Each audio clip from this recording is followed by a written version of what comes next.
बिस्मिल्लाहिर्रहमानिर्रहीम। अस्सलाम वालेकुम। मैं Sheikh Abdurrahman advocate for you के चैनल से मुखातिब हूँ। आज का हमारा टॉपिक है कस्टडी ऑफ माइनर।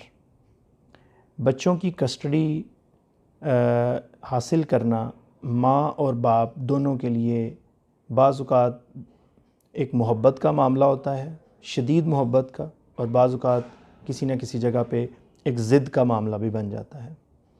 लेकिन इसके हवाले से कानून क्या कहता है और शरीयत क्या कहती है, हम इसके ऊपर आज डिस्कस करेंगे।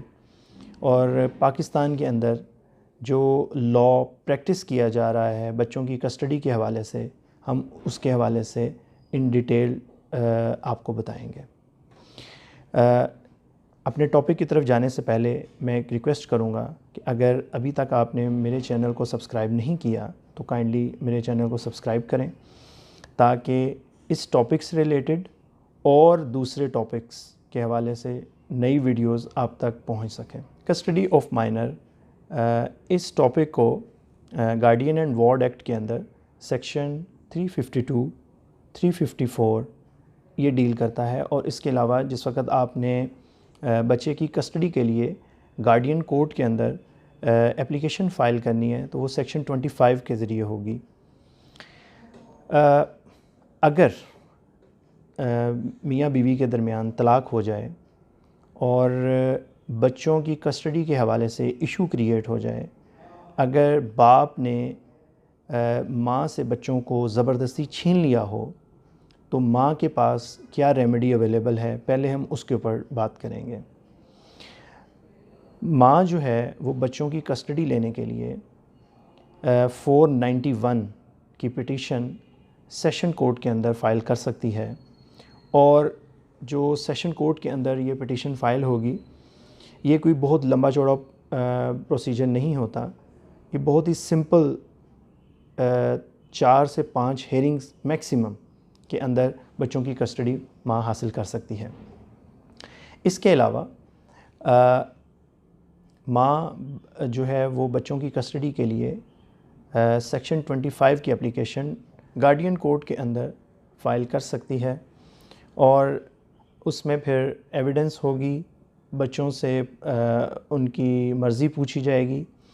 और अगर बच्चे अभी 2 साल से भी छोटे हैं तो फिर बच्चे की कस्टडी 95% माँ की तरफ जाएगी। और अगर बच्चे 7 साल या 7 साल से ज़ायद उम्र के हैं तो फिर कोर्ट उनसे पूछेगी कि क्या वो माँ के साथ रहना पसंद करेंगे या बाप के साथ। ये तो अब तक की जो डिस्कशन है ये तब उन चीज़ों के ऊपर है कि अगर माँ ने भी शादी नहीं की और बाप ने भी शादी नहीं की, दूसरी। और अगर माँ ने तलाक़ के बाद दूसरी शादी कर ली है और फिर वो बच्चों की कस्टडी के लिए अपने पहले शौहर के ख़िलाफ़ कोर्ट में केस फ़ाइल करती है, तो फिर कोर्ट चंद एक पॉइंट्स को मद्देनज़र रखते हुए फ़ैसला करेगी।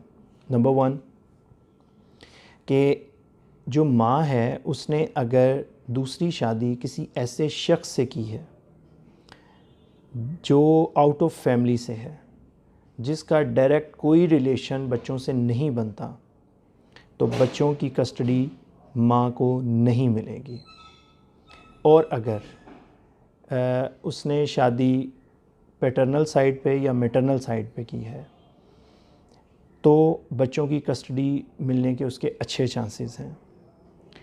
इसके अलावा अगर माँ के पास बेटी की कस्टडी ऑलरेडी मौजूद है और बाप बच्ची की कस्टडी लेना चाहता है और माँ जो है वो दूसरी शादी भी कर चुकी है, तो बाप को बच्ची की कस्टडी कोर्ट की तरफ से ज़रूर मिल सकती है। क्योंकि जो माँ ने दूसरी शादी की है और जो उसका सेकंड हस्बैंड है वो बच्ची के लिए नामहरम है। चूँकि बच्ची ने फिर बाद में बड़े भी होना है, उसके लिए बहुत सारे मसाइल पैदा हो सकते हैं। इस वजह से कोर्ट वेलफेयर ऑफ माइनर को मद्देनज़र रखते हुए बच्ची की कस्टडी बाप को दे देगी। इसके अलावा अगर बच्चा सकलिंग बेबी है, यानी 2 साल से कम है और वो अभी माँ का दूध पीता है, और वैसे भी कुरान पाक के अंदर अल्लाह ताला का हुक्म भी है कि 2 साल तक माएँ अपने बच्चों को दूध पिलाएं, तो 2 साल तक किसी भी तरह कोर्ट बच्चे की कस्टडी बाप को नहीं देगी। इसके अलावा कुछ चीज़ें हैं जिनको कोर्ट वेलफेयर ऑफ माइनर की मद में देखती है, और वो माइनर बच्चे को बाप के हवाले भी कर सकती है। उनमें से वो नंबर 1, अगर माँ करैक्टर लेस औरत हो, अगर उसका करैक्टर अच्छा ना हो, तो कोर्ट में साबित करने के बाद बच्चे की कस्टडी माँ से बाप को दे दी जाएगी।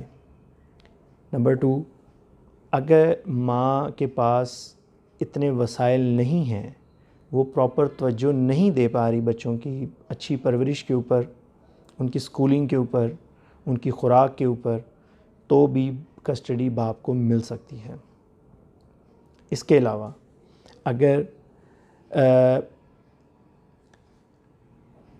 माँ जो है वो अगर बहुत ज़्यादा दूर शादी करके या वैसे बच्चे को लेके जा रही है, जो बाप से बहुत दूर लेके जा रही हो, जैसे आउट ऑफ कंट्री लेके जा रही हो, या वो कोई किसी ऐसे शहर जा रही हो जहाँ आना जाना बहुत मुश्किल हो, तो भी बाप कोर्ट के अंदर बच्चे की कस्टडी की एप्लीकेशन फ़ाइल कर सकता है और कस्टडी ले सकता है।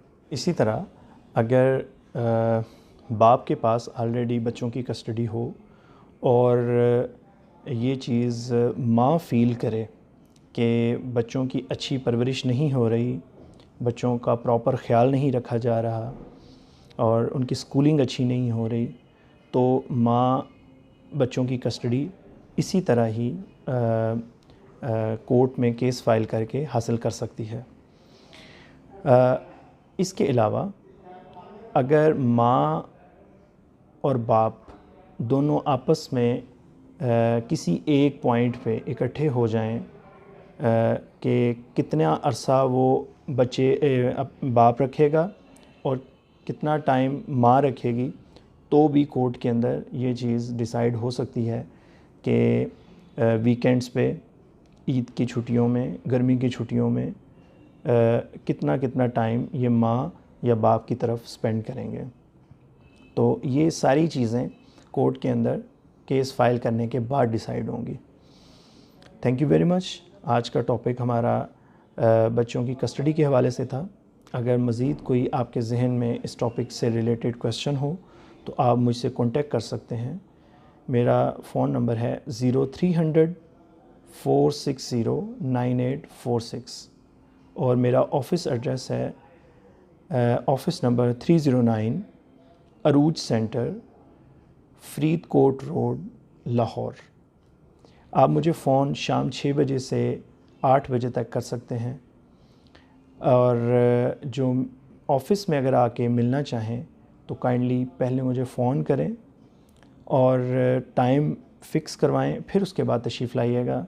अगर आप वैसे तशरीफ़ लाएंगे तो शायद हमारी मुलाकात ना हो सके। मैं कोर्ट में सुबह 8 बजे से 11:30 तक होता हूँ, फिर उसके बाद 2 बजे से 4 बजे तक मैं कोर्ट में होता हूँ।